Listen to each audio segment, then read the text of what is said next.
వాతావరణంలో ఈ సూర్యుని విషయంలో ఈ మార్పులు రావడం కారణం ప్రొద్దున్న సూర్యుడు మనకు దూరంగా జరిగి మధ్యాహ్నం దగ్గరగా జరిగి సాయంత్రం దూరంగా వెళ్ళిపోతాడు సూర్యుడు. ఇక్కడ జరుగుతుంది ఎవరు? సూర్యుడా భూమి? సూర్యుడు అక్కడే ఉంటాడు. భూమి తాను తిరుగుతూ చెందుతున్న మార్పులను బట్టి దగ్గరగా రావటం దూరంగా రావటం జరుగుతుంది. అలాగే దేవుడు ఎప్పుడు నిలకడగా ఉంటాడు, కానీ మనుషులే కొన్ని సందర్భాల్లో దేవునికి దగ్గరగా ఉంటున్నారు, కొన్ని సందర్భాల్లో దేవునికి దూరం అయిపోతున్నారు. అలా అయిపోయి దేవుని ఉన్నతమైన కృపను కోల్పోతున్నారు. కాబట్టి అలా మనము దేవునికి దగ్గరగా ఉండి భక్తిగా ఉండాలంటే మనం ఏం తెలుసుకోవాలి? దేవునికి దూరం అయిపోకుండా జాగ్రత్తగా ఉండాలంటే మనం ఏం తెలుసుకునే విషయాలలో రెండింటినీ మనం నేర్చుకున్నాం ఈరోజు. ప్రథమంగా ఇక్కడ కూడా మీకు బోర్డు మీద రాశాను. దేవునికి దగ్గరగా ఉండటానికి మనం ఏం గ్రహించాలి? దేవునికి దగ్గరగా ఉండటానికి మనం తెలుసుకోవాల్సిన విషయాలలో ప్రాముఖ్యమైన విషయం ఏమిటంటే, మొట్టమొదటిది దేవునికి మనం ఎందుకు దగ్గరగా ఉండాలంటే ఆయన మనల్ని ఎన్నుకున్నాడు. ఎవరు ఎన్నుకున్నారు? దేవుడే మనల్ని ఎన్నుకున్నాడు. ఈ పదాన్ని మనం ఎఫెసు రాసిన పత్రికలో చూస్తాం. ఎఫెసు రాసిన పత్రిక 1వ అధ్యాయము 4 నుంచి 6 వచనాలు మనం చదివినట్లయితే ఇక్కడ ఎట్లనగా, తన ప్రియుని యందు తాను ఉచితముగా మనకు అనుగ్రహించిన తన కృపా మహిమ కీర్తి పొందినట్లు తన చిత్త ప్రకారమైన దయా సంకల్పము చొప్పున యేసుక్రీస్తు ద్వారా తన కుమారులుగా స్వీకరించుటకై, ఈ వాక్యాలు చూడండి, మనలను ముందుగా తన కోసం నిర్ణయించుకొని తన ఎదుట పరిశుద్ధ నిర్దోషులమై ఉండవాలని జగత్తు పునాది వేయబడక మునిపే ప్రేమ చేత ఆయన క్రీస్తులో మనలను ఏర్పరచుకునేను. ఏర్పరచుకోవటం అంటే దాని యొక్క పర్యాయ పదం ఏంటి? ఏర్పాటు చేసుకోవటం, దాన్ని ఎన్నుకోవటం. దేవుడు అంట మనలను ఏర్పాటు చేసుకున్నాడు, ఎన్నుకున్నాడు. ఎప్పుడు? జగత్తు పునాది వేయబడక మునిపే దేవుడు మనల్ని ఎన్నుకున్నాడు. మీరు ఒకసారి ఆలోచించేయండి. భూమి మీద ఈరోజు మనం మనుషులుగా బ్రతుకుతున్నామంటే మానవ జన్మ మనకి ఇవ్వాలని దేవుడు మనల్ని ఎప్పుడు ఎన్నుకున్నాడు? జగత్తు పునాది వేయబడక మునిపే ఎన్నుకున్నాడు. నిజంగా భూమి మీద మనుషులే ఉన్నారా? ఇంకేం జీవరాశులు లేవా? భూమి మీద మనతో పాటు ఎన్ని రకాల జంతువులు ఉన్నాయి? కుక్కలు ఉన్నాయి, పశువులు ఉన్నాయి, పందులు ఉన్నాయి. వాటిని కూడా చేసింది ఎవరు?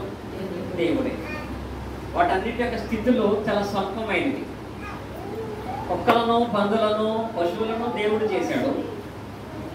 వాటన్నిటిని చేసేటప్పుడు దేవుడు నిన్ను ఒక కుక్కగా ఎన్నుకోలేదు, ఒక పశువుగా ఎన్నుకోలేదు, ఒక పందిగా ఎన్నుకోలేదు. ఎలా ఎన్నుకున్నాడు? ఒక మానవుడిగా దేవుడు నిన్ను ఎన్నుకున్నాడు.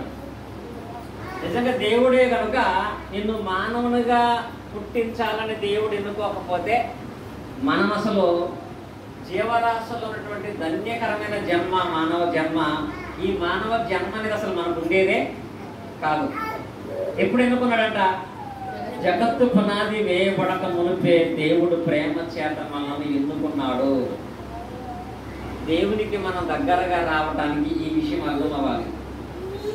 ఈ రోజులో చాలా మంది వాళ్ళ అవసరాలను బట్టి, పనులను బట్టి ఏమంటున్నారంటే దేవునికి దగ్గరగా ఉండాలి, ప్రార్థనకు దగ్గరగా ఉండాలి, ఆరాధనకు దగ్గరగా ఉండాలి. అంటే నేను ఆరాధనకు దగ్గరగా ఉండాలి, కానీ నేను చేసే పనుల్లో వాడు నన్ను ప్రధానంగా ఎన్నుకున్నారు. ఉదాహరణకి మా సుబ్బారావు గారు ఉన్నారు, 4 మనుషులు వస్తున్నారు. ఆ 4 మనుషులకి ఏ పని ఎలా చేయాలో మేస్త్రిగా నన్ను ఎన్నుకున్నారు. వాళ్ళు మేస్త్రిగా వాళ్ళు నన్ను ఎన్నుకున్నారు కాబట్టి నేను లేకపోతే వాళ్ళకి పని లేదు కాబట్టి నేను వెళ్ళాల్సిందే అంటాడు ఆయన. మా అరుణ్ గారు ఉన్నారు, ఆఫీసులో కొంతమంది టీంకి హెడ్గా నేను ఉన్నాను కాబట్టి వాళ్ళందరూ నన్ను ఒక టీంకి హెడ్గా ఎన్నుకున్నారు కాబట్టి నేను ఖచ్చితంగా దానికి న్యాయం జరిగించాల్సిందే అని డ్యూటీకి వెళ్తున్నారు. చదువుకునే మా అమ్మాయి కూడా క్లాసులో ఒక ప్రోగ్రాంలో బాగా ఈ ప్రోగ్రాం చేస్తాను కాబట్టి ఈ ప్రోగ్రాం అంతట్లో కూడా నువ్వే లీడర్గా నడిపించమని వాళ్ళు ఎన్నుకున్నారు కాబట్టి నేను లేకపోతే ఆ ప్రోగ్రాం జరగదు కాబట్టి నన్ను ఎన్నుకున్నారు కాబట్టి ప్రోగ్రాం వెళ్ళిపోతుంది. ఇలాగా పని విషయంలో కానీ, ఉద్యోగ విషయంలో కానీ, వ్యాపార విషయంలో కానీ అందరూ ఏమనుకుంటున్నారంటే నన్ను ఆ పనిలో ప్రధానమైన వ్యక్తిగా ఎన్నుకున్నారు, నన్ను ఈ కాలేజీలో ప్రధాన వ్యక్తిగా ఎన్నుకున్నారు, నన్ను ఈ ఉద్యోగంలో ప్రధాన వ్యక్తిగా ఎన్నుకున్నారు అని ఇలాగ నన్ను వాళ్ళు ఎన్నుకున్నారు వీళ్ళు ఎన్నుకున్నారని అంటున్నాము. కానీ అసలు నిజంగా దేవుడే నిన్ను ఎన్నుకోకపోతే నీ ఉద్యోగం నిన్ను ఎవడు ఎన్నుకుంటాడు? దేవుడు నేను ఎన్నుకోకపోతే నీ స్కూల్లో నేను ఎవడు ఎన్నుకుంటాడు? ఎన్నుకుంటాడా? మత్తయి సువార్తలు అయితే దేవుడు తన దగ్గరికి రమ్మని పిలిస్తే ఒక ఆయన అంటాడు, నేను 5 జతల ఎడ్లు కొనుక్కున్నాను, అవి నా మీద ఆధారపడుతున్నాయి, నేను వెళ్ళిపోతాను అంటాడు. ఒక ఆయన అంటాడు, నేను వివాహం చేసుకున్నాను, నా భార్య దగ్గరికి వెళ్ళిపోవాలంటాడు. ఆయన ఉద్దేశం ఏంటి? ఏది కోరి నా భార్య నన్ను ఎన్నుకుంది, నా భార్య నన్ను ఎన్నుకుంది కాబట్టి ఆమె దగ్గరికి వెళ్తాం అనేది ప్రాధాన్యం అని వెళ్ళిపోతున్నాడు. దేవుడు ఏమన్నాడో తెలుసా? నీ భార్య నిన్ను ఎన్నుకుందంటే ముందు నేను ఎన్నుకుంటాను పట్టే కదా. అసలు మనిషిగా నీకు జన్మే ఇవ్వకపోతే నీకు భార్య ఎక్కడికి వస్తుంది? నీ ఉద్యోగం ఎక్కడికి వస్తుంది? నీ వ్యాపారం ఎక్కడికి వస్తుంది? కనుక ఎంతమంది నిన్ను ఎన్నుకుంటున్నారంటే ముందు దేవుడు నిన్ను ఎన్నుకోవటాన్ని బట్టి. దేవుడు నిన్ను ఎన్నుకోవడం అనే విషయాన్ని జ్ఞాపకం ఉంచుకుంటే ఎంతమంది ఎన్నుకున్నా ఆయన ఎన్నుకున్నా లేకపోతే వీళ్ళందరూ నాకు లేరనే విషయం జ్ఞాపకం వచ్చినప్పుడు నిజంగా ఆయనకు మనం సంపూర్ణమైన కృతజ్ఞత కలిగిన వాళ్ళముగా ఉంటాము. ఇది అర్థమైన వాడు మాత్రమే దేవునికి దగ్గరగా వస్తాడు, దేవుని సమయమును దేవునికి సంపూర్ణంగా ఇచ్చేవాడై ఉంటాడు. ఇది తెలియాలని తెలియపరిచాడు. నిన్ను నేను ఈ మధ్యకాలంలో ఎన్నుకోలేదు, జగత్తు పునాది వేయబడక మునిపే నిన్ను మనిషిగా నేను ఎన్నుకున్నాను. అందుకే ఈ రోజుల్లో సమాజంలో నీకు గౌరవం, కుటుంబంలో నీకు అధికారం, నువ్వు చేసే పనిలో నీకు ఉన్నటువంటి ఆయన గొప్పతనం, ఇదంతా ఎలా వచ్చింది? నేను ఎన్నుకోవటం బట్టి. నేనే నిన్ను మానవుడుగా ఎన్నుకోకపోతే నువ్వు ఈరోజు నాది నాదని పరిగెడుతున్న వాటిలో ఏ ఒక్కటైనా ఉంటుందా? వాళ్ళు ఎవరైనా నిన్ను ఎన్నుకుంటారా? కానీ ఈ విషయాన్ని మీరు గ్రహించమంటున్నాడు ఇక్కడ వాక్య భాగంలో. మీరు నాకు దగ్గరగా ఉండాలంటే అందరికంటే ముందు నేనే నిన్ను ఎన్నుకున్నాననే విషయం నీకు అర్థం అవ్వాలంటాడు. కీర్తన గ్రంథంలో చూడండి 139వ అధ్యాయము 16వ వచనాన్ని మనం చూసినట్లయితే అక్కడ ఇంకొక లేఖన భాగాన్ని మనం చూస్తాం. కీర్తన గ్రంథము 139వ అధ్యాయము 16వ వచనంలో దావీదు గారు ఇంకా ఏమని అంటాడంటే, నేను పిండమనై ఉండగా నీ కళ్ళు నన్ను చూచెను. చూడండి ఈ వాక్య భాగంలో దావీదు గారు ఏమంటాడో తెలుసా? నిన్ను ఫస్ట్ చూసింది ఎవరో తెలుసా? ఎవరు చూశారు? ఫస్ట్ మనం చూసింది కూడా దేవుడేనంట. ఏం చేస్తారంట? ఎప్పుడు చూశాడో తెలుసా? ఆయన జగత్తు పునాది వేయబడక మునిపేమో దేవుడు నియమించాడు, నిన్ను ఎన్నుకున్నాడు. అలాగే నేను పెండమునై ఉండగా అనే పదం ఉంది కదా. పెండమునై ఉండగా అంటే దేన్ని పిండమని అంటారండి? గర్భములో 7 నెలలు తారిన తర్వాత శిశువు అని అంటారు. పిండము అంటే 3వ నెలలో నీవు గర్భవంతమైనవని తెలిసిన తర్వాత దాన్ని పిండం అంటారు. 3వ నెలలో మానవుడు తల్లి గర్భంలో పిండము అంటే మన పిడికిలు బిగిస్తే ఎంత ఉంటుంది? అంత మాంసం ముద్ద ఉంటుంది. ఇంత మాంసం ముద్ద మాత్రమే ఉంటుంది. ఇంత మాంసం ముద్దలో దానికి అప్పటికి తల లేదు, కాళ్ళు లేవు, అవయవాలు ఏమీ లేవు. ఒక రౌండ్ షేప్లో 1 పావు కిలో మాంసం అంత మాత్రమే నీవు ఉంటావు. నువ్వు పిండముగా అంత మాంసం ముద్దగా ఉన్నప్పుడే దేవుడు నిన్ను చూశాడట. అంటే ఎవరికంటే ముందు? నీ తల్లిదండ్రుల కంటే ముందు దేవుడు నిన్ను చూశాడు. నీ తల్లిదండ్రుల కంటే ముందు దేవుడు నీకు కావలసిన సహాయాన్ని చేశాడు. కనుక ఇప్పుడు నీకు అవయవాలు రాకమునిపే నిన్ను ఎన్నుకున్నవాడు దేవుడు. సృష్టి ప్రారంభం కాకమునిపే నిన్ను ఎన్నుకున్నటువంటి వాడు దేవుడై ఉన్నాడు. నిజంగా చెప్పాలంటే నీ కుటుంబం నిన్ను ఎన్నుకోలేదు. ఇప్పుడు మనం సూపర్ మార్కెట్కి వెళ్ళి ఖర్చులు తెచ్చుకుంటా ఉంటాం. అవన్నీ మనకు నచ్చినవి మనం ఇష్టపడి మనం తెచ్చుకునేవి. మా రాజారావు గారి ఇంటి దగ్గర మైకో ఉంది. అది వాళ్ళ దగ్గరికి ఎలా వచ్చిందో తెలుసా? ఎక్కడో రోడ్డు మీద అది ఒంటరిగా ఆడుకుంటుంటే దాన్ని చూసి, అదే మైకో ఒళ్ళంతా గజ్జిగా ఉండి ఒక కాలు చేయి లేకుండా ఉంటే దాన్ని తీసుకొస్తారా? వాళ్ళు చూసిన తర్వాత అది వాళ్ళకి నచ్చితే దాన్ని తీసుకొచ్చుకుని పెంచుకుంటున్నారు. సేమ్ మన పరిస్థితి కూడా అంతే. నీ కుటుంబం కూడా నీవు పుట్టిన తర్వాత ఈ రోజుల్లో చాలా మందికి ఆపరేషన్ చేసేస్తున్నారు, స్కాన్ తీస్తున్నారు. అమ్మ మీ అబ్బాయికి బ్రెయిన్ సరిగా ఎక్కలేదు, తీసేయండి. స్కాన్ తీస్తున్నారు, మీ అబ్బాయికి కాలు సరిగా లేదు, తీసేయండి. పుట్టిన తర్వాత కూడా వాడికి ఏదైనా అవయవ లోపం ఉంటే చూసిన తర్వాత వాడు నచ్చకపోతే వాడిని తీసుకుని వెళ్ళి ఏ చెత్త మొక్కలోనో పడేస్తున్నారు. కానీ దేవుడు అయితే నేను ఎప్పుడు చూశాడట? ఈ అవయవాలు లేనప్పుడే దేవుడు చూశాడు. నీ కుటుంబం నిన్ను ఎన్నుకొనక మునిపే దేవుడు నిన్ను ఎన్నుకున్నాడు. అప్పుడే దేవుడు నిన్ను ప్రేమించాడు. నిజంగా అప్పుడు ఆ దేవుడు నిన్ను ప్రేమించకపోతే ఇప్పుడు నాది అనుకునే కుటుంబం నీకు లేదు. ఇప్పుడు అందరూ మనల్ని ఎన్నుకుంటున్నారు. దేన్ని బట్టి? ఒక ఆయననేమో ఆమెకున్న అందాన్ని బట్టి ఎన్నుకుంటున్నారు, ఒకరిని ఆయనకున్న బలాన్ని బట్టి ఎన్నుకుంటున్నారు, ఒకరిని ఆయనకున్న జ్ఞానాన్ని బట్టి ఎన్నుకుంటున్నారు. నువ్వు బాగా తెలివైనడు కాబట్టి ఈ ఉద్యోగం నువ్వే చేయాలనుకుంటున్నావు. నువ్వు అందంగా ఉన్నావు కాబట్టి నువ్వు నన్ను పెళ్లి చేసుకుందాం అనుకుంటున్నావు. నీకు బాగా బలంగా ఉన్నావు కాబట్టి ఈ పని నువ్వే చేయాలని అనుకుంటున్నావు. ఇప్పుడు చూసిన తర్వాత నచ్చితే ఎన్నుకునే వాళ్ళు మనుషులు. కానీ ఇది ఎప్పటికీ ఉంటుందా? అంత మోసకరం. జ్ఞానం కూడా నశిపోద్ది, బలం కూడా క్షీణించిపోద్ది. కానీ దేవుడు అంటున్నాడు, నీకు ఆకారమే లేనప్పుడు నేను ఎన్నుకున్నాను. అసలు భూమి సృష్టింపబడకముందు నేను నిన్ను ఎన్నుకున్నాను. నేను ఎన్నుకోకపోతే ఇప్పుడు నాదని పరిగెడుతున్నావే, ఈ కుటుంబం నీకు లేదు కదా. నేను ఎన్నుకోకపోతే, నేను వెళ్ళకపోతే ఆ పని చేస్తానంటున్నావే, ఆ ఉద్యోగం నీకు లేదు కదా. ఇది గ్రహించిన వాడంట ఎట్టి పరిస్థితుల్లోనూ కూడా దేవుడికి దూరం అవ్వడండి.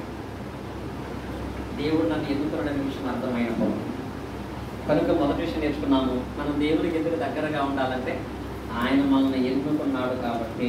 ఇది కృతజ్ఞత. ఉదాహరణకి మీరు ట్రైన్లో ప్రయాణం చేస్తున్నారు, సీట్లో నలుగురు కూర్చున్నారు. నలుగురు కూర్చున్నప్పుడు ఒక పెద్దవాడు వచ్చి ఆ సీట్ దగ్గర కూర్చొని, ఇలా మా శ్రీనాథ్ అంటే ఒక ఆయన కొంచెం పక్కకి జరిగి అమ్మ కూర్చోమని ఆ సీట్లో కొంచెం ప్లేస్ ఇచ్చాడు. తాను లెగలేదు, తాను సన్నంగా నాకులా ఉన్నాడు కాబట్టి పక్కకి జరిగి ప్లేస్ ఇచ్చాడు. ఆ కూర్చున్న ఆమె ఆ వ్యక్తి మీద కృతజ్ఞతగా ఉంటుందా?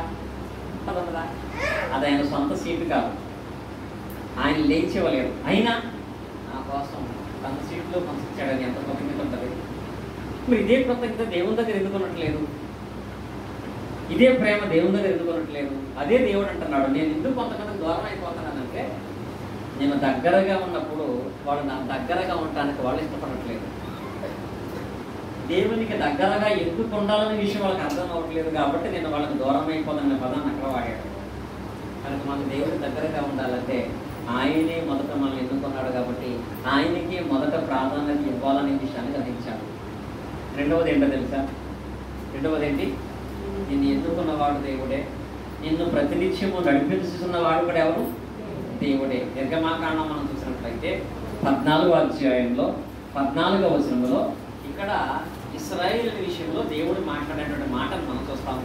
నిర్గమాకాండము, యెహోవా మీ పక్షమున యుద్ధము చేయను, మీరు ఊరకయే యుద్ధవలనని ప్రజలతో చెప్పాను. ఇప్పుడు ఉన్నటువంటి వాక్య భాగంలో మనందరికీ తెలుసు కదా, ఐగుప్తు దేశాన్ని నుంచి కానాను దేశానికి ఇశ్రాయేలు ప్రయాణమై వెళుతున్నప్పుడు దేవుడు మోషేతో ఇశ్రాయేలు ప్రజలందరినీ నడిపించమంటే ఏమన్నాడో తెలుసా?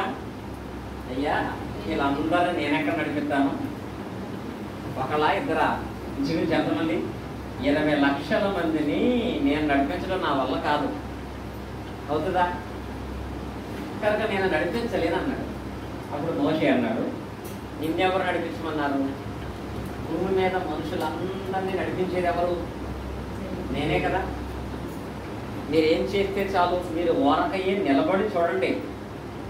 సముద్రం వచ్చినా దాంట్లో 6 నెలలు నడిపించేది నేనే, అరణ్యం వచ్చినా ప్రమాదాలు జరపకుండా నడిపించేది నేనే, ఎడారి అయినా ఎండ తగలకుండా నడిపించేది నేనే, నడిపించేవాడు నేను అనే విషయం నీకు అర్థం అవ్వాలి. ఆనాడు ఇశ్రాయేలు నడిపించింది దేవుడే, ఈనాడు మనలో కూడా నడిపిస్తుంది ఎవరు? దేవుడా కదా. ఇప్పుడు కూడా మనల్ని నడిపిస్తున్నది దేవుడే. కానీ కొందరికి మనుషులందరినీ నడిపించేటువంటిది దేవుడే అనే విషయం అర్థం అవ్వట్లేదు. బైబిల్లోనే లూకాసు వార్తలో 12:19 ఒక ఆయన అన్నాడు, కొట్లు విప్పి కొత్త కొట్లు కట్టుకుని ఏమన్నాడు? నా ప్రాణమా, అనేక సంవత్సరాల సరిపడా ఆహారం సమకూర్చాను, తినుము త్రాగుము సుఖించుమన్నాడు. అంటే అది ఉద్దేశం ఏంటో తెలుసా? నన్ను ఎవ్వడూ నడిపించక్కర్లా, నా డబ్బే నన్ను బతికిస్తుంది అన్నాడు. నన్ను ఎవ్వడూ కూడా నడిపించక్కర్లా, నా ఆహారమే నా సంపదే నన్ను నడిపిస్తుంది అన్నాడు. అది నడిపించిందా? ఈ రోజుల్లో భూమి మీద మనుషులు నడిపించేది డబ్బు కాదు. మనుషులు కొన్నటువంటి సమృద్ధికరమైన ఆహారం మనిషిని నడిపించట్లేదు. నడిపించేది ఎవరు తెలుసా? దేవుడే. కొందరు అనుకుంటున్నారు నా డబ్బు నన్ను నడిపిస్తుంది అనుకుంటున్నారు, కొందరు నా ఆస్తి నన్ను కాపాడుతుంది అనుకుంటున్నారు, కొందరు నా కుటుంబమే నన్ను నడిపిస్తుంది అనుకుంటున్నారు. ఇలా అనుకున్న ప్రతి ఒక్కరిలో కూడా జీవితంలో చాలా బాధాకరమైన విషయాలు ఎదుర్కొన్నారు. ఈరోజు మనం భూమి మీద సజీవంగా ఉన్నామంటే దేవుని నడిపింప, మనకు వచ్చేటువంటి డబ్బుల, మనం ఉన్నటువంటి ఆహారమా? ఏది? ఉదాహరణకి కరోనా నుంచి మనం బతికించింది ఎవరు? మీరు చెప్పండి. నన్ను కరోనా నుంచి నా డబ్బు బతికించిందని చెప్పగలరా? డబ్బు ఉన్న వాళ్ళు బతకలేదు. పోనీ నేను తిండి నన్ను బతికించిందని చెప్పగలరా? ఆహారం ఉన్న వాళ్ళు కూడా బతకలేదు. ఎవరు బతికించారు? దేవుడే కదా. నేను నడిపించిన వాడు దేవుడే. గొప్ప గొప్ప అయినటువంటి వాళ్ళే తమ జీవితాలను కోల్పోయారు. నా కుటుంబం అనుకునే వాళ్ళే కనీసం వచ్చి పరామర్శించలేని పరిస్థితి. అలాంటి సిచ్యువేషన్లు అన్నీ కూడా దేవుడు ఎందుకు చూపిస్తూ ఉంటాడంటే, మనుషులు నన్ను నా ఉద్యోగం నడిపిస్తుంది, నాకు ఎవడక్కర్లేదు, నన్ను నా పిల్లలు చూసుకుంటాం, నాకు ఎవడక్కర్లేదు, నా డబ్బులు నన్ను నడిపిస్తాయి, నాకు దేవుడు కూడా అక్కర్లేదు అనుకుంటారే, అలాంటి వారికి జ్ఞానం కలగటానికి దేవుడు కొన్ని పరీక్షలు పెడతా ఉంటాడు. అట్టి పరీక్షలను మనం కూడా ఎదుర్కొని ఉంటాం. అలాంటి వాటిలోంచి మనం విడిపించింది ఎవరంటే దేవుడే. ఆ విషయం అర్థమైన వాడు దేవునికి ఎప్పుడు దూరం అవ్వడండి. నేను నడిపిస్తున్నది, ప్రతినిత్యం తీసుకెళ్తున్నది మనం చేసే ఉద్యోగమో మన కుటుంబమో కాదు, దేవుడే మనం నడిపిస్తున్న విషయం అర్థమైనప్పుడు దేవుని దాటి ఎక్కడికి వెళ్ళరండి. బైబిల్లో ఇది అనుమతులు మాత్రమే కాదు, ప్రపంచ చరిత్రలో అలెగ్జాండర్ ఒక ఆయన ఉన్నాడు. ఆయనకున్న ఆలోచన ఏంటో తెలుసా? మనం నడిపించేది అధికారమే అనుకున్నాడు. అధికారం ఉంటే చాలు, మనం ఏమైనా చేయొచ్చు, ఎక్కడికైనా వెళ్ళవచ్చు అనుకున్నాడు అలెగ్జాండర్ గారండి. ఆ కోరిక ఆయనకి 20 సంవత్సరాల వయసులోనే చేసింది. అధికారం ఉంటే చాలు, ఎప్పుడూ అక్కర్లేదు మనకు అనుకున్నాడు. ఈ అధికారం సంపాదించుకోవడానికి యుద్ధాలు చేయడం ప్రారంభించాడు. యుద్ధాలు చేసి చేసి ఫైనల్గా అతను ఏ దేశానికి వచ్చాడో తెలుసా? మన భారతదేశానికి వచ్చాడు. మన భారతదేశానికి వచ్చి యుద్ధం చేయడానికి సిద్ధపడిన టైంలో విపరీతంగా వర్షాలు పడినాయట. వర్షాల కారణంగా, బురద కారణంగా యుద్ధం కొంచెం వాయిదా వేసి ఆయన ఒక ప్రత్యేకమైన గొడారంలో ఉండిపోయాడు సైన్యం అంతటిని వేసుకొని. వర్షాలు బాగా కురిసి వర్షాలు ఎక్కువైపోయి నీళ్లు నిలవ ఉంటే ఏమొస్తాయి? దోమలు వస్తాయి. దోమలు పెరిగి మన భారతదేశం యొక్క దోమ ఒకటి అలెగ్జాండర్ గారికి పుట్టిందంట. దోమ పుట్టగానే అతనికి జ్వరం వచ్చింది. ఏ జ్వరం అది? మలేరియా. జ్వరం వచ్చి తగ్గుతుంది అనుకున్నాడు. తగ్గకపోతే చివరికి తన దేశానికి ట్రీట్మెంట్ కోసం వెళ్ళాడు. ఇంకా రాలేదు. 30 సంవత్సరాల వయసులో చచ్చిపోయాడు. అతను ఆ జబ్బుతో బాధపడుతున్నప్పుడు అప్పుడు చెప్పాడు ఆయన వాస్తవం. అధికారం ఉంటే చాలు, నాకు ఎవ్వడు అక్కర్లేదు అనుకున్నాను. అనేక రాజ్యాలు సాధించాను, కానీ అధికారం నన్ను బ్రతికించలేకపోయింది. నా అధికారం నా కూడా కనీసం రావట్లేదు. నేను ఇదిగో ఒట్టి చేతితో వెళ్ళిపోతున్నానని తన సమాధి పెట్టిలో ఒక చెయ్యి ఇటువైపు బయటికి తీసుకెళ్ళమని చెప్పాడు. నిజమే, ఈ అధికారం కూడా మనల్ని సంపూర్ణముగా సంతోషంగా నడిపించగలిగే అవకాశం అనేది లేదండి. మనము ఏదైతే భౌతికంగా నాకుంది, ఇదే నన్ను బతికిస్తుంది, ఇదే నడిపిస్తుంది అనుకుంటున్నామో అవన్నీ మనల్ని ఎక్కడ దాకా తీసుకెళ్తాయి తెలుసా? చివరికి నీ కుటుంబం అయినా నేను ఎక్కడ దాకా తీసుకెళ్ళి వదిలేస్తాయి? శ్మశానం దగ్గరికి తీసుకెళ్తాయి. ఏదైనా శ్మశానం దాకా తీసుకెళ్తాయి. అక్కడ దాకా వస్తారు వాళ్ళు. శ్మశానం దాటి పరలోకం తీసుకెళ్ళేది ఎవరు? దేవుడు తప్ప ఎవరో నడిపించేవాళ్ళు లేరు. సమాధికి యువతల మనం నడిపించేది దేవుడే అని గ్రహించాలి. సమాధి దాటిన తర్వాత కూడా పరలోకం తీసుకెళ్ళేది కూడా దేవుడే అనేది మనం గ్రహించాలి. ఆయన నడిపించకపోతే మనం అనుకునేది మనం ఏమీ చేయలేము. అందుకే కీర్తనకారుడు అంటాడు 118 అధ్యాయం చూడండి 6వ వచనంలో, 118 అధ్యాయము 6వ వచనం మనం చూసినట్లయితే, ఇవన్నీ గ్రహించిన వాడుగా యెహోవా నా పక్షమునుండగా నేను భయపడను, నరులు నాకేమీ చేయును అనే పదం అన్నమాట. దావీదు అంటున్నాడు, నా పక్షంగా ఎవరున్నారు? దేవుడు నా పక్షంగా ఉండగా నరులు నాకేం చేస్తారు?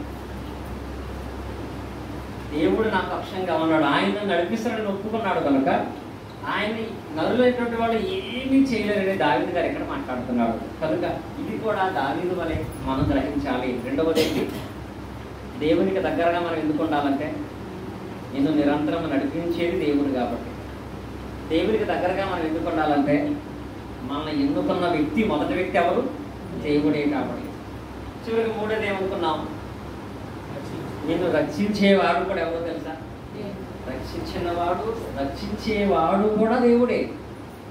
కానీ ఈ విషయంలో కొంతమంది ఎలా ప్రవర్తిస్తున్నారంటే, ఉదాహరణకి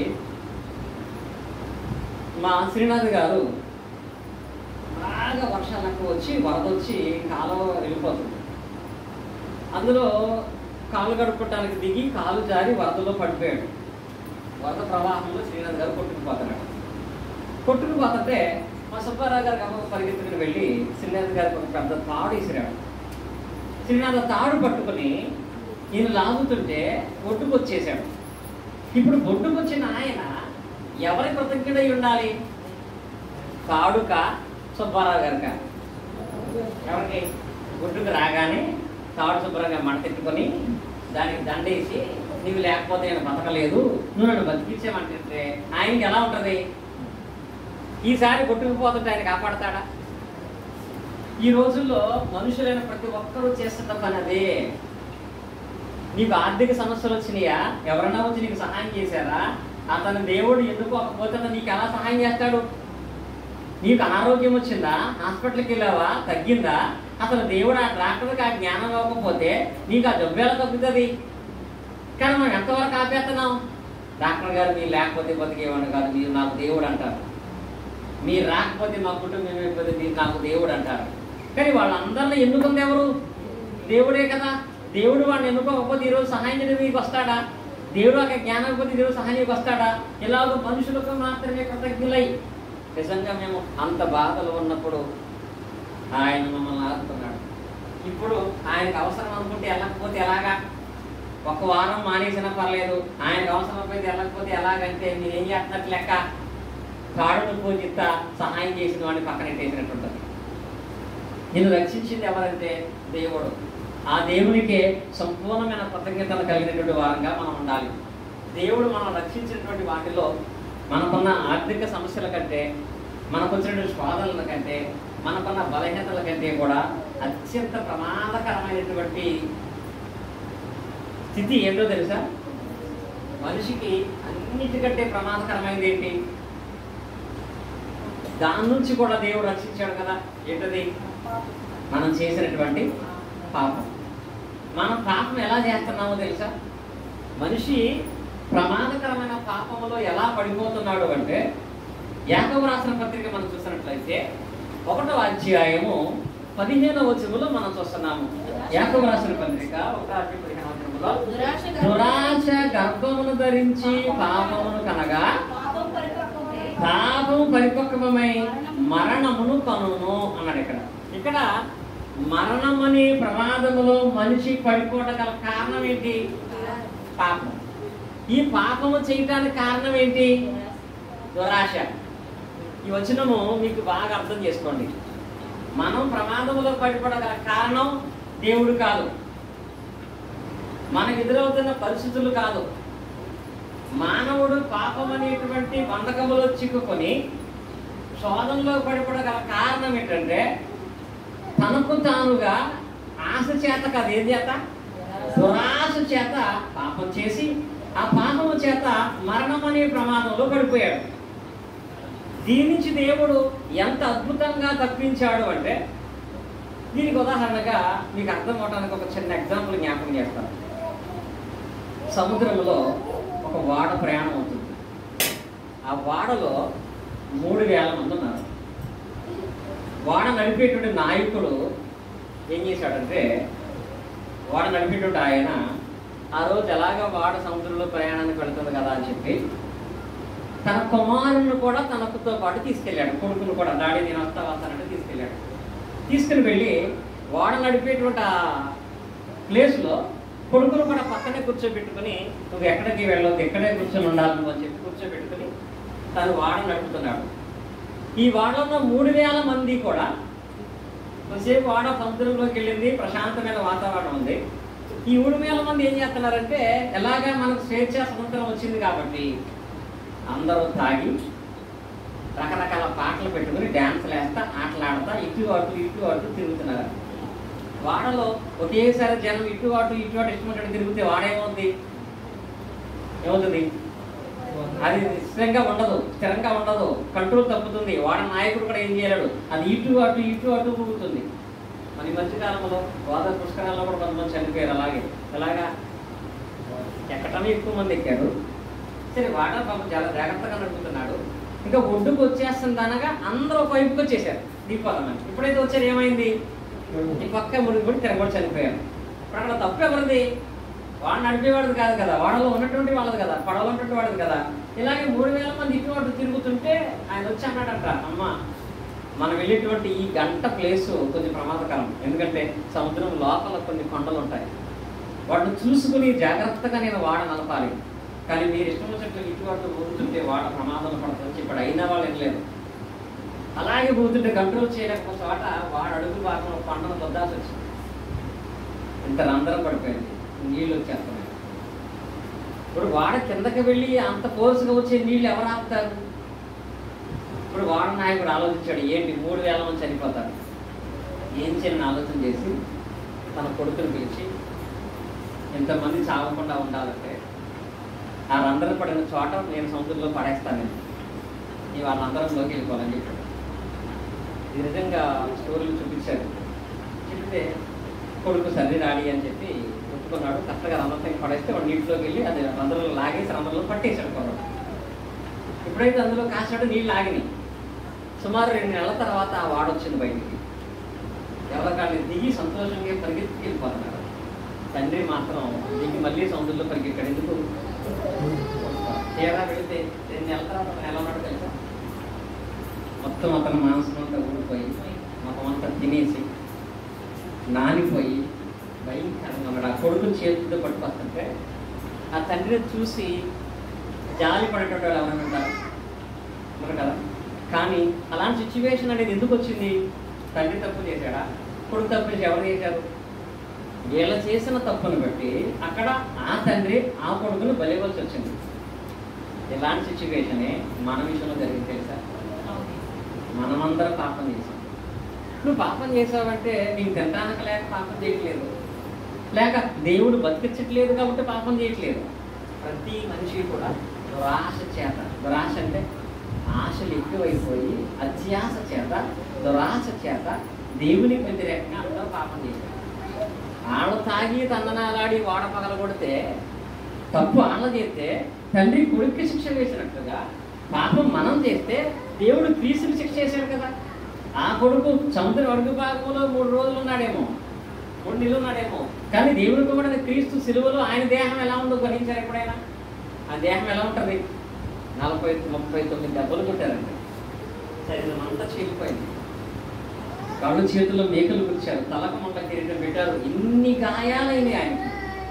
ఎవరు చేసిన తప్పు? మనం చేసిన తప్పు. నిజంగా ఆ వాడ నాయకుడు కొడుకు విషయంలో మీకు అంత జాలేస్తున్నప్పుడు మరి ఇదే విషయము, ఇదే విధానము దేవుడు క్రీస్తు ద్వారా మీకోసం చేశాడు కదా. మరి అప్పుడు దేవుని మీద జాలిట్లేదా? దేవుడు అదే అంటున్నాడు, నేను వారిని ఎంతలా రక్షించాను. వాళ్ళు దురాశ ఎక్కువైపోయి అత్యాశ చేత పాపం చేసిన వారై ఆ పాపం పరిపక్వమై మరణానికంటే వాళ్ళు రక్షించడానికి నా కుమారునే వారి కొరకు బలియాగముగా ఏర్పాటు చేస్తే వారు కృతజ్ఞత లేని వారుగా దేవునికి దూరం అయిపోతున్నారు, కృతజ్ఞత హీనులుగా చేయబడేటువంటి వారై ఉంటున్నారు అనే విషయాన్ని దేవుడు తెలియపరుస్తూ ఈ విషయాలు మరలా జ్ఞాపకం చేస్తున్నాడు. ఏ విషయాలు? మీరు దేవునికి దగ్గరగా ఉండండి, ఎందుకంటే నిన్ను మొట్టమొదటి ఎన్నుకున్నది దేవుడే. ఆయన లేకపోతే ఇప్పుడు నేను పిలిచేవాళ్ళు ఎవ్వరూ లేరు. మరి నేను ఎవరో పిలుస్తున్నా నన్ను ఎన్నుకున్నవాడు మొదట దేవుడు అనే విషయం గమనించండి. అందరూ అనుకుంటారు నేను లేకపోతే నా ఇల్లు ఏమైపోతారు, నేను లేకపోతే నా పిల్లలు అయిపోతారు, వీళ్ళందరూ నన్ను ఎన్నుకున్నారంటారు. కానీ నిజంగా వాళ్ళు ఎవరు ఎన్నుకోలేదు, దేవుడు ఎన్నుకున్నాడు. ఆయన లేకపోతే వీళ్ళందరూ ఎక్కడ ఉన్నారు నీకు? ఆయన లేకపోతే ఇవన్నీ మనకి ఎలా వచ్చినాయి? ఇది ఈ రోజు వరకు నడిపించింది దేవుడు మాత్రమే. దేవుడు నడిపించకపోతే ఈ రోజుల భూమి మీద మనం లేము. నేను రక్షించిన వాడు కూడా దేవుడే. ఆయన కుమారుని బలి ఇవ్వకపోతే ఈ రోజు నీకు రక్షణ లేదు, పాప క్షమాపణ లేదు, సంఘమంతా కూడి అసలు అలా ప్రార్థన చేసుకునే అవకాశం మనకు లేదు. కనుక దేవునికి దగ్గరగా ఉండాలంటే ఈ 3 విషయాలు ఎప్పుడు మర్చిపోకూడదు. రెండవది ఏంటో తెలుసా? దేవునికి దూరంగా ఎందుకు ఉండకూడదు. దేవునికి దూరంగా ఎందుకు ఉండకూడదంటే దేవునికి దూరం అయితే వచ్చే నష్టాలేంటి? దేవునికి దగ్గరగా ఉంటే తాను మనకు దగ్గరగా ఉండి చేసిన కార్యాలు ఇవ్వడం మనం చూస్తున్నాం. ఒకవేళ దేవునికి దూరం అయితే ఆయన చేసేవి ఎలా ఉంటాయో తెలుసా? 3 విషయాలు చెప్పుకుంటాం మనము. ఇందులో ఒకటి యెషయా గ్రంథాన్ని మీరు చూసినట్లయితే యెషయా గ్రంథము 55వ అధ్యాయంలో యెషయా గ్రంథము 5వ అధ్యాయం యెషయా గ్రంథము 5వ అధ్యాయము 4వ వచనం. నేను నా ద్రాక్ష తోటకు చేసిన దానికంటే మరేమి దానికి చేయగలను? అది ద్రాక్ష పండు కాయనని నేను కనిపెట్టినప్పుడు అది 6 ద్రాక్షలు కాయటము కారణమేమి అంటాను వాక్యంలో.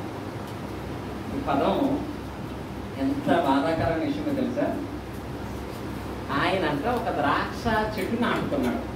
నాటుకుని దాని కొరకు ఎంత పని చేశాడంటే ఆ ద్రాక్ష చెట్టులో ఉన్న రాళ్ళన్నీ ఏరేసాడంట. రాళ్ళు ఏంటో తెలుసా? రాయి అంటే బరువు, భారం, అతనిలో ఉన్న సమస్యలు, అతనుకున్న బలహీనతలు, అతనుకున్న శోధనలు దేవుడు తీసేశాడు. రాళ్ళన్నీ దేవుడు ఏరాడంట. రెండవది, మరలా ఎవరో వచ్చి దాన్ని మేసేయకున్నట్లుగా దానికి ఏం చేశాడంట? దాని చుట్టూ కంచేసాడంట. మూడవది, దాని చుట్టూ బురుజు ఒకటి తవ్వించి దానికి ఎరువు కొడేసాడు. బురుజు అంటే తెలుసా? బురుజు అంటే ఒక మొక్కను చేసినప్పుడు దాని చుట్టూ కూడా లోతుగా మనం వంట తీస్తాం. ఎందుకు వేస్తారు? దానికోసం నీళ్లు వృధా కాకుండా, చేసిన ఎరువు వృధా కాకుండా దానికి ఉపయోగపడినట్లుగా చేయటం. ఇలా దేవుడు దాని భారాలన్నీ తీసేశాడు. దాని చుట్టూ బురుజు తవ్వించి తన కష్టాలితాన్ని దీవించాడు. దానికి ఎలాంటి అపాయం కలగకుండా చుట్టూ కంచేశాడు. ఇవన్నీ చేశానని ప్రశ్న ఏంటి తెలుసా? అది 6 ద్రాక్షలు కాయటకు కారణం ఏంటి అన్నాడు అక్కడ. అంటే ఆయనకి ఆ ప్రశ్న ఎందుకు వచ్చింది? 6 ద్రాక్షలు అంటే చేదు కాయలు, చెడు కార్యాలు, బాధపరిచే పనులు, దేవుణ్ణి దూరానికి పెట్టేటువంటి ఆలోచనలు. ఆయన అంటున్నాడు ఇది ఎందుకు అలాంటివి కాసింది? దీనికి ఏం తక్కువ చేశానేమో. దేవుడు అంటున్నాడు నేను దీనికి ఏం తక్కువ చేశానని 6 ద్రాక్షలు కాసింది. ఒకవేళ నేను ఎరువు సరిగా వేయలేదా? పోనీ దాన్ని బట్టి పాపం 6 ద్రాక్షలు కాయతుంది అంటానికి. పోనీ దానికి నేను కంచేయలేదా? పాపం ఏది పడితే తినేయటం వల్ల కాయలేదు అంటానికి. పోనీ దానికి ఉన్నటువంటి సమస్యలు ఏది తీసేయలేదా? అది మొయ్యలేక అలా అయిపోయింది అంటానికి. ఎన్నో మార్లు సమస్యల్లో విడిపించారు కదా, ఎన్నో మార్లు ప్రమాదాలు రాకుండా నేను కాపాడాను కదా, దానికి ఏం అవసరమో వాటిని కాకుల కంటే గొప్పగా ప్రేమించి వాటిని పోషించారు కదా. ఎంత పోషిస్తే వాళ్ళు 6 ద్రాక్షలు ఎందుకు కాశారు? దానికి కారణం ఏంటి? ఎప్పుడైతే దానికి కారణాన్ని దేవుడు ఆలోచన చేశాడో వెంటనే ఆ ద్రాక్ష చెట్టుని ఆయన తృణీకరించేశాడు. తృణీకరించడం అంటే వదిలిపెట్టేది. దేవుడే వదిలేదు. ఇది ఎంత బాధాకరమో తెలుసా? ఎప్పుడైతే ఆ చెట్టును దేవుడు వదిలేశాడో ఇక నుంచి పడుతున్న రాళ్ళు ఎవరు తీయట్లేదు. పడుతున్న రాళ్ళు ఎవరు తీయట్లేదు. ఎప్పుడైతే దాన్ని తృణీకరించాడో దేవుడితో పాటుగా ఆయన వేసిన కంచి కూడా వెళ్ళిపోయింది. ఏది పడితే అది వచ్చి దాన్ని విపరీతంగా వేశారు. ఎప్పుడైతే తను తృణీకరించాడో గుళ్ళు తవ్వే వాళ్ళు లేరు. ఎంత వర్షం పడినా అది వెళ్ళిపోతుంది. పనిచేసిన జీతం చిరిగిపోయిన సంచిల్లాగా అయిపోతుంది. శోధన వెంబడి శోధన వచ్చేస్తుంది. ప్రశాంతత లేనిటువంటి జీవితం. ఇలాంటి జీవితాలు ఎందుకు అయిపోతున్నాయి ఎలాగో తెలుసా? దేవుడు వాళ్ళని తృణీకరించేశాడు కాబట్టి. ఎందుకు తృణీకరించాడు? వారి క్రియలలో దేవునికి దూరంగా ఉన్నారు కాబట్టి. ఎలా ఉన్నారు? వారి క్రియల చేత దేవునికి దూరముగా ఉన్నారు కాబట్టి. ఇర్మియా గ్రంథములో ఇర్మియా ప్రవక్తగా దేవుడు చెప్పిన మాట చూడండి. ఇర్మియా గ్రంథము 11వ అధ్యాయము 14వ వచనం మనం చూసినట్లయితే, ఇర్మియా గ్రంథము 11వ అధ్యాయము 14వ వచనం మనం చూసినట్లయితే, కావున నీవు ప్రజల నిమిత్తం ఏం చేద్దన్నాడు? ప్రార్థన చేయమన్నాడా వద్దన్నాడా? ప్రార్థన చేయకము, వారి నిమిత్తం మొరపెట్టకము, ప్రార్థన చేసినను వారు తమ కీడును బట్టి నాకు మొరపెట్టుదురు గాని నేను వినను. విసుగుక నిత్యము ప్రార్థన చేయండి, మీరు ఎవరికైనా శ్రమ వచ్చిందా ప్రార్థన చేయండి అని చెప్పిన దేవుడే ఏమన్నాడు తెలుసా? సేవకుడు అంటున్నాడు, నువ్వు దయచేసి ఇంకా కుటుంబం కోసం ప్రార్థన చేయకు. ఒకటి, వాళ్ళు ప్రార్థన చేయమని కోరినా నేను నీ మొర కూడా వినను. వాళ్ళు కూడా స్వాదులు నాకు ప్రార్థన చేస్తారు కానీ నేను విన్న అంటున్నాడు. ఎందుకని? ప్రార్థన చేయొద్దు అంటున్నాడు వాళ్ళ కోసం, వాళ్ళు మొరపెట్టదు అంటున్నాడు. ఒకవేళ వాళ్ళు ప్రార్థన చేసినా విన్నంటున్నాడు. ఆ పరిస్థితి ఎందుకు వచ్చింది? వారు కారు ద్రాక్షలు కాశారు. నేను ఎంత మేలు చేసినా, నేను ఎన్నుకున్నానని తెలుసు కూడా, నేను నడిపిస్తున్నానని తెలుసు కూడా, నేను రక్షించానని తెలుసు కూడా, వారు మరలా కృతజ్ఞతాహీనులుగా ఉన్నారు కనుక నేను వాళ్ళను తృణీకరించి ఉన్నాను. నేను పదమాత్రం మనం చూస్తున్నాను. దేవుడే తృణీకరిస్తే ఇంకెవరు మనల్ని కాపాడగలుగుతారు? ఆ స్థితిలోకి పడకుండా ఉండాలి అంటే దేనికి దూరమైనా పర్వాలేదు, దేవుడు చూసుకుంటాడు. దేవునికి దూరం అవ్వకుండా మనం ప్రాముఖ్యంగా మనం చూసుకోవాలి. అలా దేవునికి దూరం అయితే ఈ ద్రాక్ష చెట్టు లాగానే ఇబ్బంది పరిస్థితి. కానీ దేవునికి దూరం కాకుండా ఉండాలి. దేవునికి దూరం అయితే దేవుడు స్వీకరిస్తాడు. ఇది ఒక ప్రక్రియ అయితే, రెండవది ఏంటో తెలుసా? దేవునికి దూరం అయితే దేవుడు అప్పగిచ్చేస్తాడు. దేవుడు అంటేనేమో దేవుడు అప్పగిస్తాడు. ఎవరికి అప్పగిస్తాడో తెలుసా? ఇప్పుడు అర్థించారా? దేవుడు చూడండి, దశమం రాసిన పత్రికలో, దశమం రాసినటువంటి 2వ పత్రిక 2వ అధ్యాయము, దశమం రాసిన 2వ పత్రిక 2వ అధ్యాయము 10-11 వచనాలు చూసినట్లయితే, దుర్నీతిని పుట్టించు సమస్త మోసముతోనూ రచించిన వారిలో సాతాను కనపరచు బలము. ఎవరి బలం అంట? సాతాను బలము వారిని అనుసరించి ఉండునంట, ఆవరించి ఉండును, అనుసరించి ఉండును. ఇందుచేతనగా 11లో, ఇందుచేత సత్యము నమ్మక దుర్నీతి యందు అభిలాష గల వారందరూ శిక్షావిధి పొందుటకై అబద్ధము నమ్మునట్లు మోసము చేయు శక్తిని దేవుడు వారికి ఎవరు పంపుతున్నాడట? ఎవరికి? ఎవరికి? సత్యము నమ్మక. సత్యం అంటే ఏంటి? వాక్యాన్ని నమ్మక, వాక్య ప్రకారం జీవించక, దుర్నీతి అని అభిలాష కలవారందరూ శిక్ష పొందుతాయి, అబద్ధము నమ్మునట్లు మోసము చేయు శక్తిని దేవుడు కరమంటాడు. తెలుసా? ఎవరికి బలం ఉంది అక్కడ? సాతానుకి అక్కడ. ఎవరికి? సాతానుకి దేవుడు అప్పగించేస్తాడు. సాతాను అంటే ఇక మీకు అర్థమని చెప్పాలంటే దేవుడే తీసుకెళ్ళి మనల్ని దెయ్యాలకు అప్పచెప్పాడట. ఎవరికి? దెయ్యానికి అప్పచెప్పడం. ఇది ఎంత బాధాకరమైందో తెలుసా? మరి రాజారాం గారు ఆయన్ని డైరెక్ట్గా తీసుకెళ్ళి ఆదిత్యాన్ని పోలీస్ స్టేషన్లో అప్పచెప్పేశాడు అనుకో. ఇది ఎలా ఉంటుంది? తండ్రి కొడుకుని పోలీసులు కేసు పెట్టి అప్పచెప్పాడు. ఎవరన్నా విడిపించడానికి వెళ్తారా? వెళ్తారా? ఆ మమ్మీ ఏంటి ఎదుర్కొంటాడా? ఆయన మమ్మీ వస్తుందని. తండ్రి అప్పగిస్తే ఆయన వెనకాల ఎవరు వెళ్ళినా వాళ్ళని కూడా తండ్రి వదిలేస్తాడు లేడా? అంటే తండ్రి కొడుకును అప్పగించే స్థితిలోకి కొడుకు వచ్చేసాడంటే ఎవరైనా ఆయన మీద జాలి పడతారా?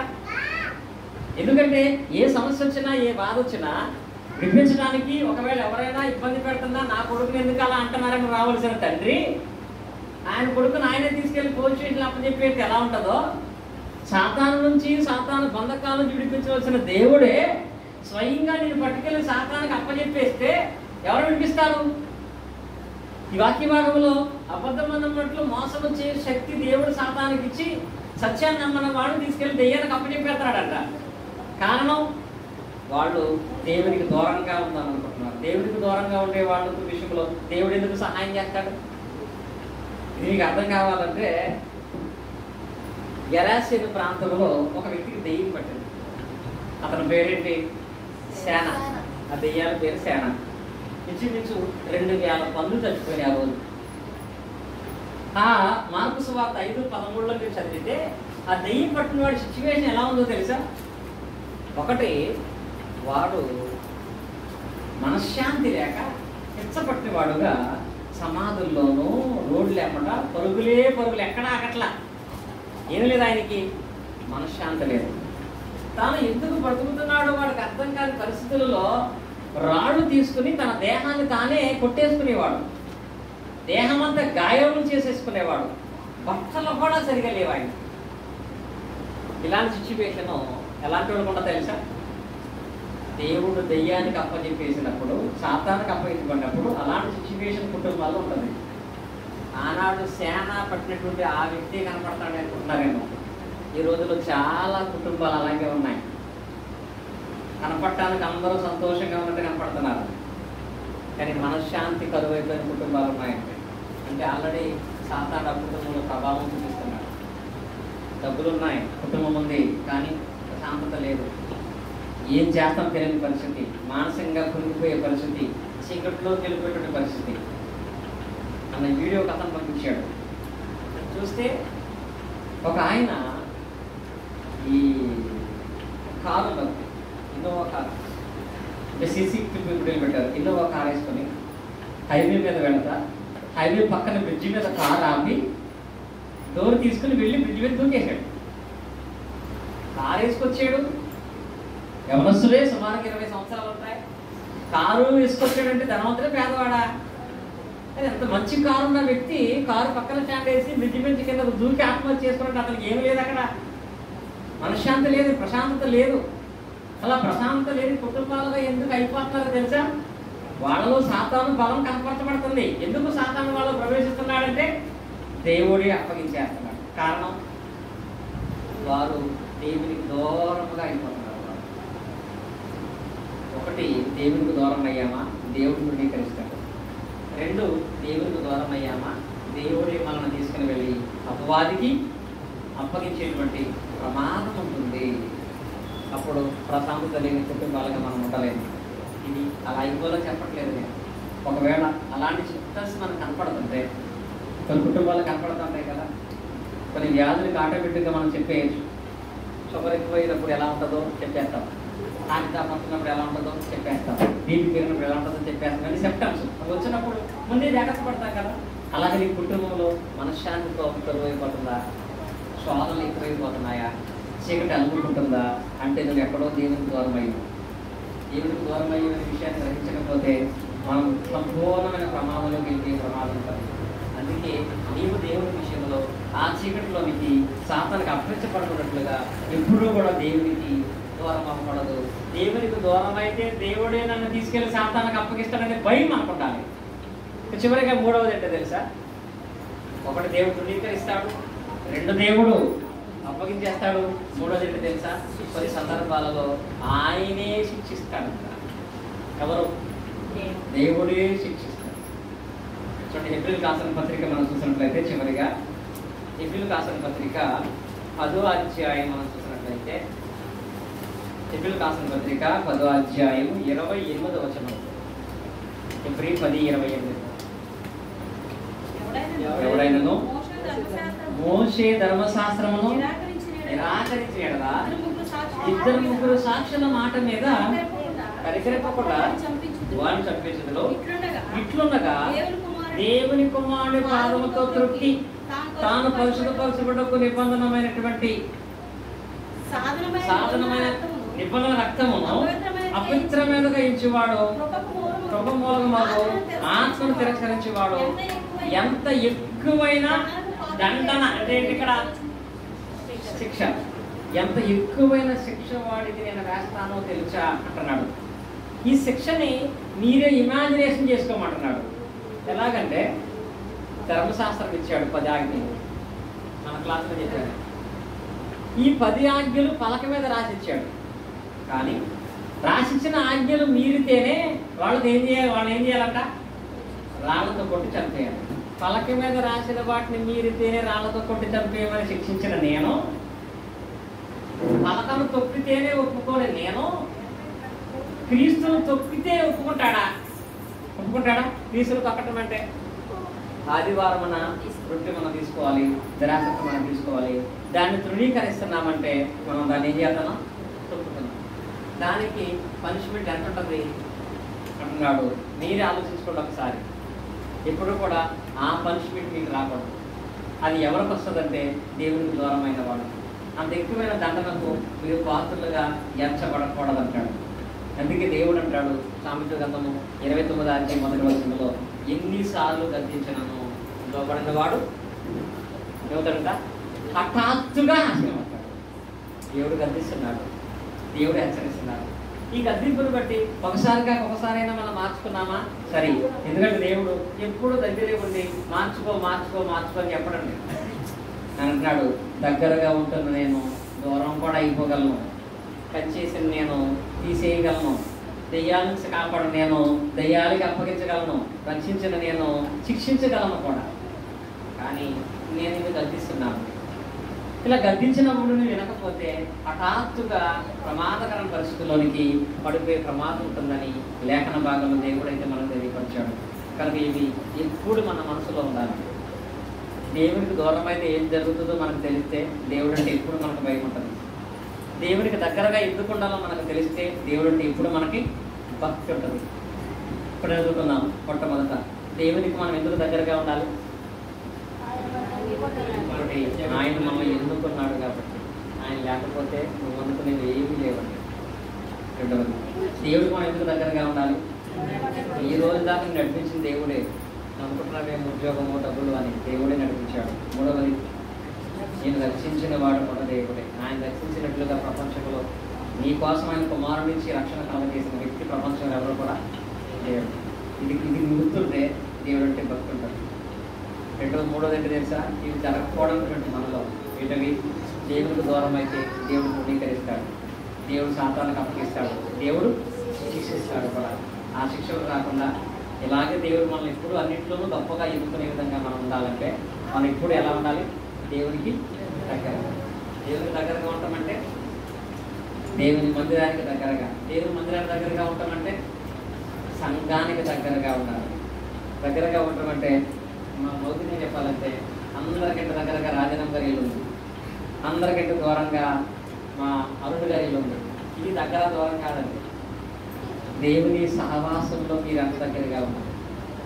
ఆలోచించండి. అందరికంటే దగ్గరగా ఇల్లు ఉంటే సరిపోదు. ఎవరు ఉండాలి? మన సహవాసం ఉండాలి. ఎప్పుడైతే ఇది మనం కలిగి ఉంటామో దేవుడు కూడా మనకు దగ్గరగా ఉంటాడు.